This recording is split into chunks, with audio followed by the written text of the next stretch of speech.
Sur son exploitation de Dangeul, Francis élève des porcs avec son frère. Il en vend 3500 par an, mais aujourd'hui, sa situation est très critique. Avant, il y avait une année sur deux ou une année sur trois qui était positive. Bon, ça permettait d'y arriver, mais là, ça fait 3 années qu'on est dans le rouge. On avait un salarié, on a licencié notre salarié pour générer 35 000 euros de charges en moins, quoi. Et on a augmenté notre temps de travail sur l'exploitation et voilà, notre vie de famille en pâtit, quoi. Notre salaire, en ce moment, je crois qu'on le met de côté, quoi. Donc voilà. Ça fait longtemps que ça dure cette situation ou votre salaire vous le mettez de côté? Là, ça va faire 2 ans, 2 ans durs, là, sûr. Oui. 2 ans que Francis travaille pour rien. En 2009, les fluctuations du cours du porc lui ont fait perdre 37 000 euros.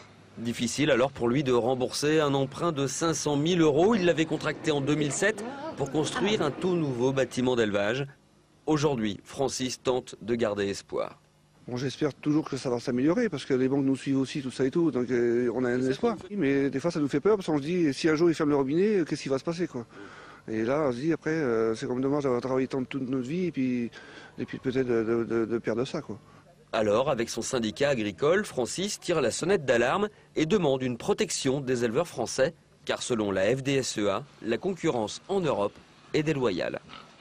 Nos voisins allemands, espagnols, italiens n'ont pas les mêmes contraintes que nous en France, que l'on s'est imposé et qu'on respecte nous producteurs, Grenelle de l'environnement, social, fiscal, et qui font qu'on a un prix de revient aujourd'hui de notre kilo de porc qui est supérieur un petit peu à nos voisins. Un petit peu supérieur, mais le petit peu suffit pour que les saisonniers, les gens qui transforment la viande de porc, veuillent s'approvisionner ailleurs qu'en France.